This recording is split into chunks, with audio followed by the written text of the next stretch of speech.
Bonjour et bienvenue sur lesfilles-à-pois.fr. Aujourd'hui, on va parler du nettoyage et de l'entretien de la PFAF 1230 OL distribuée par Lidl. C'est parti.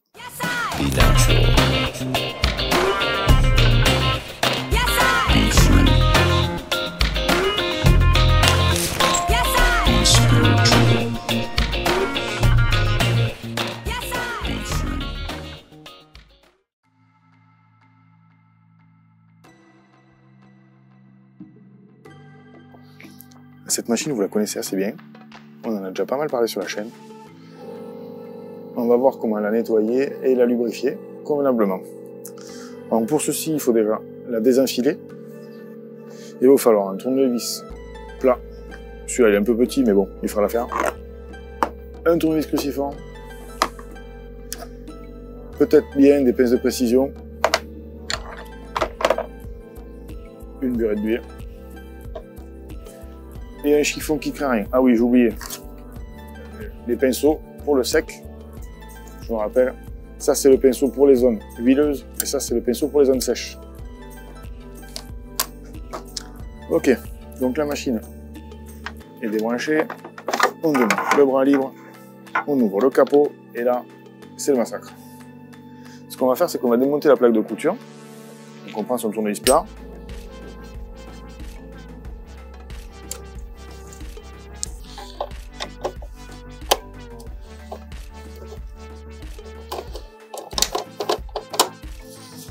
Hop.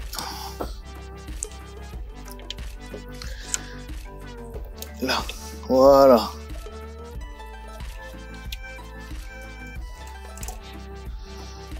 Ici, on relève le pied.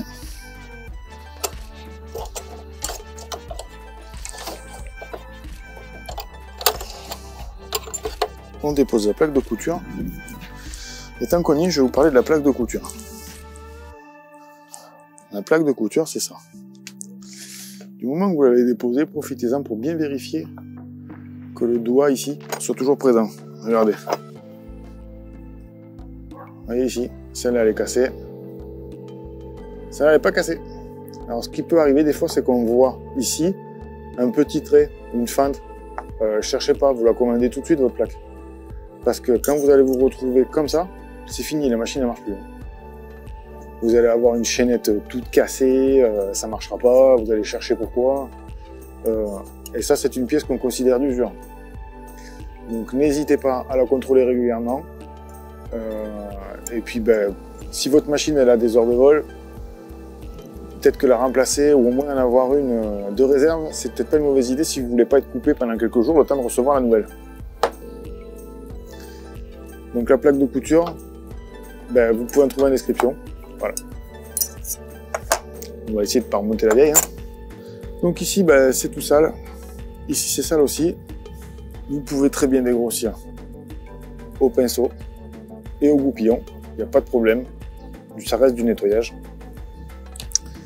Nous, ce qu'on vous conseille pour aller plus facile, plus rapide, plus efficace, c'est d'utiliser de l'air comprimé. Alors vous pouvez trouver ici une bouteille d'air comprimé qu'on vous propose au magasin. Que vous retrouverez le lien dans la description. C'est du gaz avec des agents nettoyants intégrés. Ça marche très très bien et c'est très pratique quand on n'est pas équipé comme nous d'un compresseur d'air. Donc aujourd'hui nous allons nettoyer la machine à l'aide d'un compresseur d'air, mais les bouteilles de gaz sont tout à fait aussi efficaces. Et ce qu'il y a de bien, c'est que quand vous êtes en appartement, on n'a pas de compresseur. Donc, voilà. Ce qu'on vous conseille, c'est de faire ça. Par contre, sur un balcon ou à l'extérieur autant que possible, parce que vous risquez de lever beaucoup de poussière. Et après, à nettoyer chez soi, c'est un peu galère. Donc là, on y va. Le conseil, c'est de partir du dessous de la plaque de couture pour que les cochonneries s'évacuent vers l'extérieur et pas l'inverse.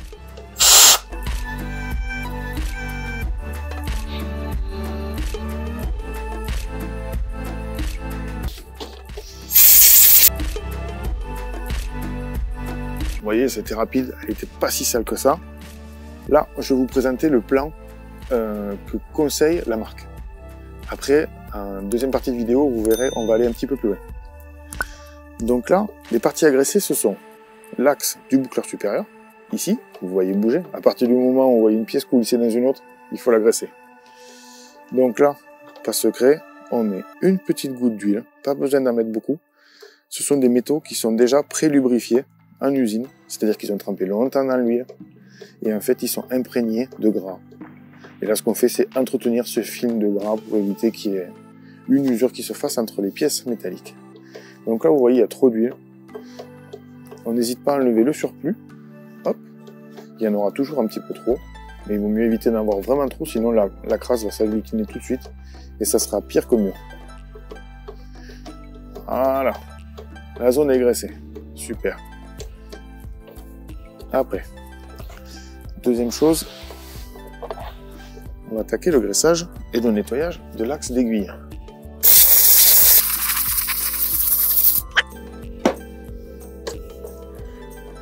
Donc ici, le but, ça va être de graisser l'axe ici. Il a un palier en haut et un palier en bas.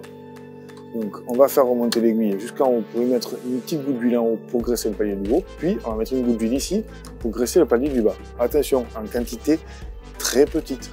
Sinon vous allez graisser vos ouvrages quand vous allez coudre après. Donc on monte les aiguilles en position maximum. Et vous voyez ici, l'axe est sorti. On met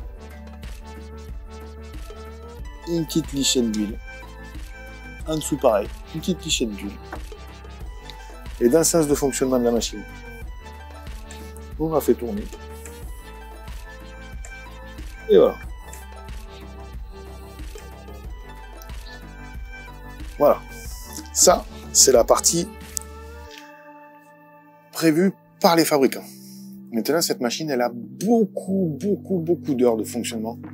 Et on va aller un petit peu plus loin parce qu'à l'utilisation, elle présente un bruit qui montre que elle souffre d'un manque de gras. Donc on va aller un peu plus loin, je vais vous montrer quoi.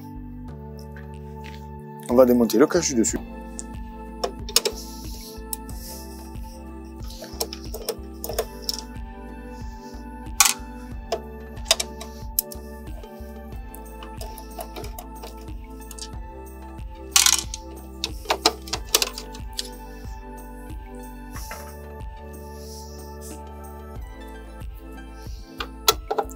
Le porte-aiguille, le porte-bobine, pardon.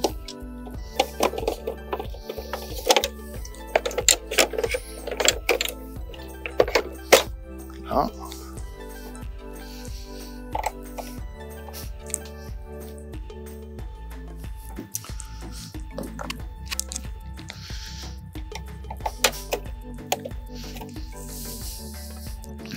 Le carter, ici. Le carter latéral. En fait, on va tout démonter.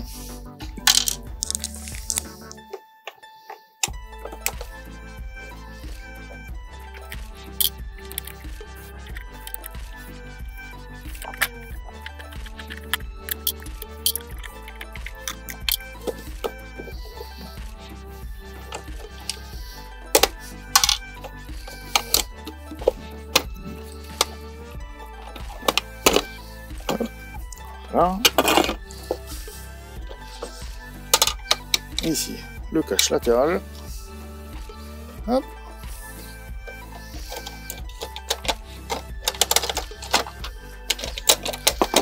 Ici, on tire le bouton. Et voilà. Normalement, il m'en reste une ici. On descend le bras. On démonte cette vis sur le côté. Non, pas besoin de la démonter en entier. Bon, c'est encore un peu ça. Rien de grave. Là, on commence à y voir un peu plus clair. Là, au moins, vous pourrez dire que vous avez vu une 1230 démontée. Là, on va passer à la face avant. On desserre ici. Attention, on ne retire pas les vis, on fait que les desserrer. Non. Ok.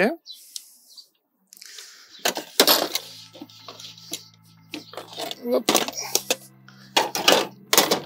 Dessous.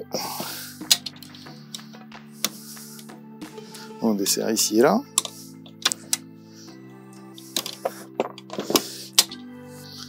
Et la dernière vis se trouve ici. Voilà.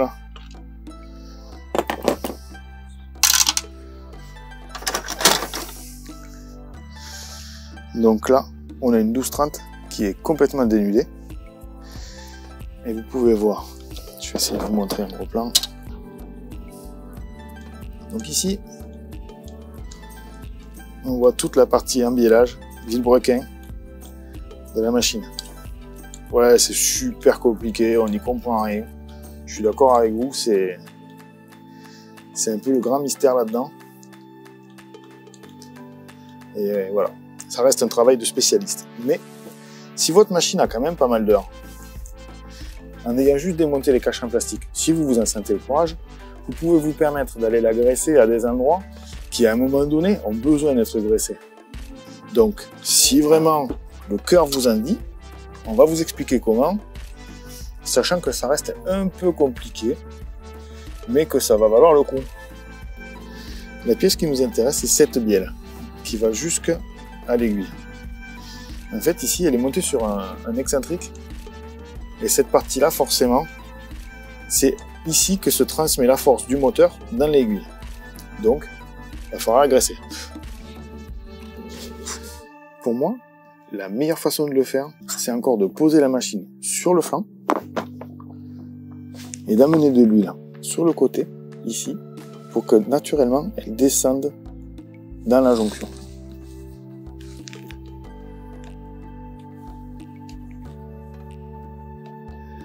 Et vous verrez qu'il y en a une deuxième ici, bielle excentrique. On va faire exactement la même chose. Cette partie-là, elle vient concerner les boucleurs. Et je ne veux pas dire de bêtises, mais c'est aussi la partie qui vient concerner les couteaux raseurs. Donc, avec votre burette d'huile, vous venez ici et vous laissez couler de l'huile tout en actionnant en avant-arrière la machine. Et vous devez voir l'huile s'infiltrer gentiment dans le mécanisme.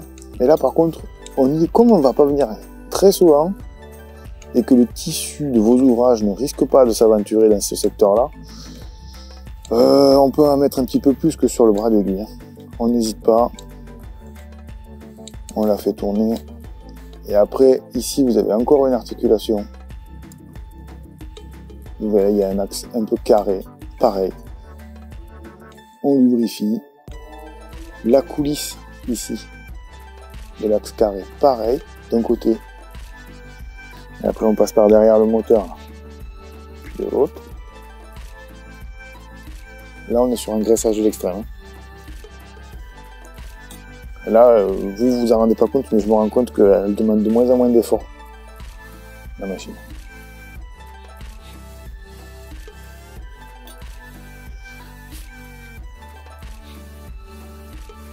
Ici, pareil.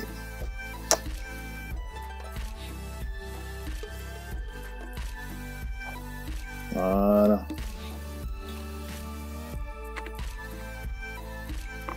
Après, il y en a encore une ici de bielle.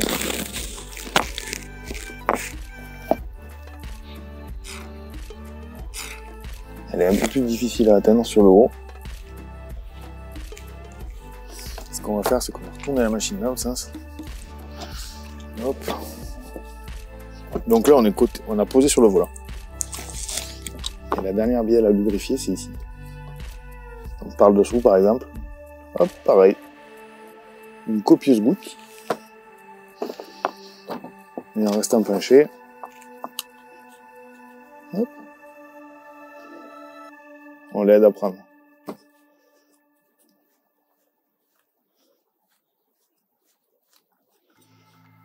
Si vous voulez aller jusqu'au fond des choses, il y a aussi cet axe, qui est l'axe du boucleur supérieur.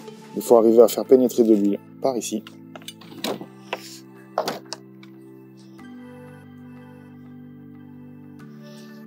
Allez. Hop.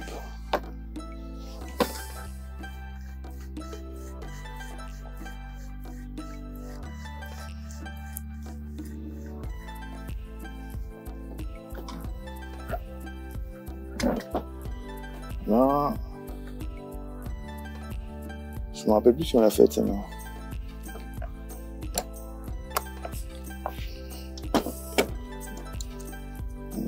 Oui, celle-là on l'a faite, celle-là on l'a faite.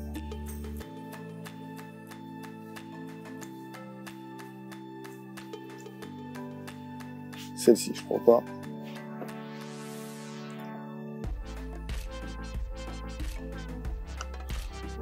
Hop, ici il y en a un, ici il n'y en a pas eu.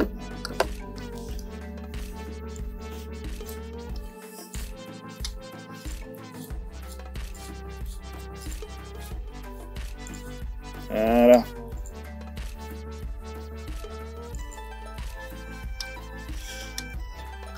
Alors, maintenant que j'ai fait ça, on va la poser sur un torchon parce que ça va sûrement couler un petit moment. Donc voilà, là on a graissé les internes. C'est déjà énorme. Si vous êtes arrivé jusque là et que vous avez fait ça sur votre machine, elle ne pourra que vous dire merci. Toute la partie interne, comme je vous l'ai dit, même si c'est graissé copieusement, vous la laissez sur un torchon, vous la laissez sur du journal pendant peut-être une demi-journée et elle va cracher toute l'huile qui est en trop. Ça vous évitera de salir votre table de cuisson à manger si vous l'utilisez dans votre salon par exemple. Et une fois que vous aurez fait ça, vous pourrez reprendre une activité de couture normale. Bon, maintenant on va voir le remontage parce que là on a démonté les caches. On réinstalle la face avant. Il va falloir installer ici et là.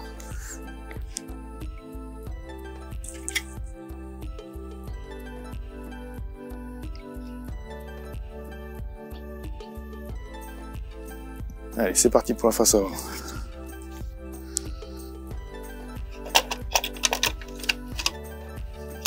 Hop.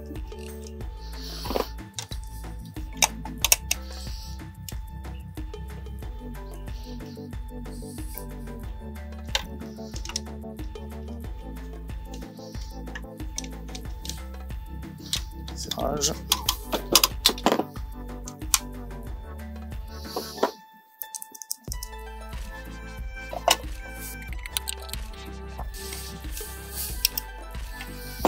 Voilà. Ensuite, la pièce arrière.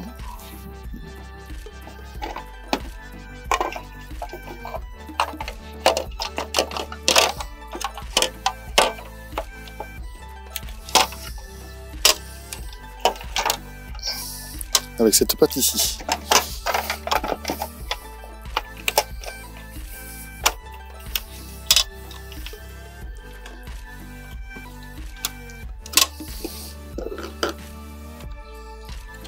Je vais la serrer mais pas complètement. Hop.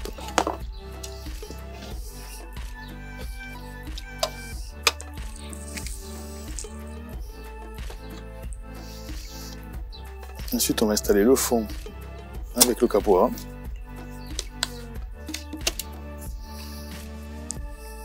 Alors, il y a une particularité, c'est que le bouton 220 volts qui va casser les pieds.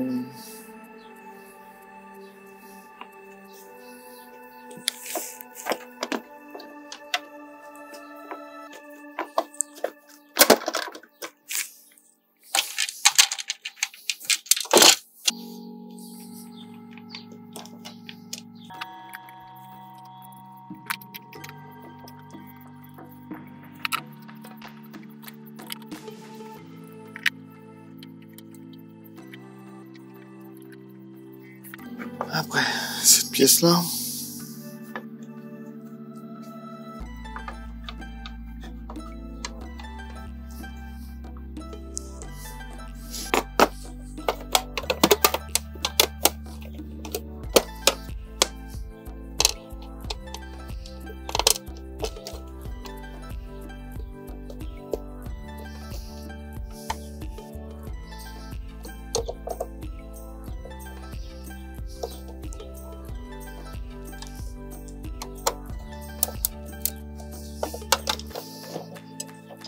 ah, un petit désaccord entre le cache, voilà, et la partie arrière. Après, arrivé ici, on va réinstaller Arrivé ici, on va réinstaller le cache latéral. Non, d'abord, on va réinstaller le bouton. Puis le cache latéral.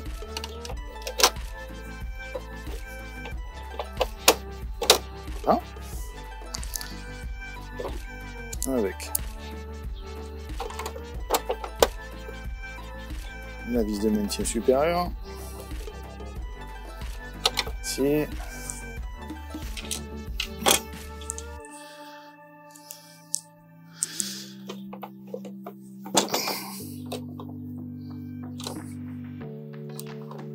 La vis inférieure.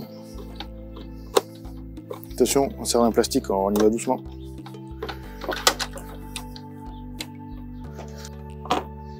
Il va nous rester porte-bobine. Porte-bobine, c'est comme ça. Vous rentrez l'axe en dessous et vous tournez. La vis du porte-bobine, c'est celle-là.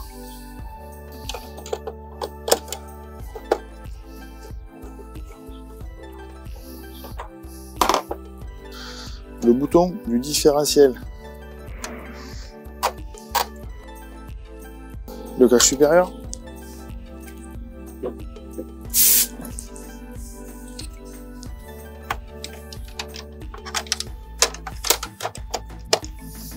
Hop.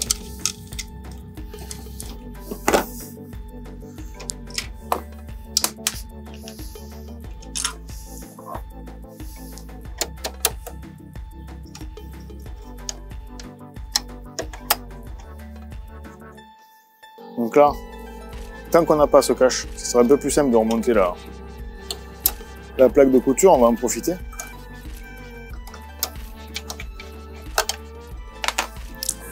Plaque de couture. Ici.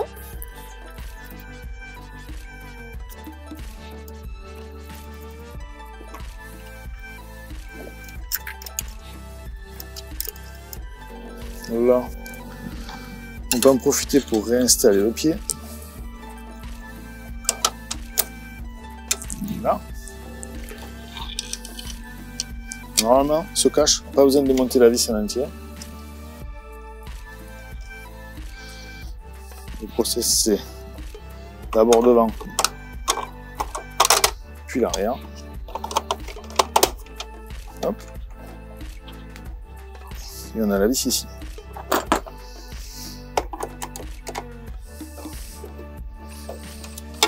Hop.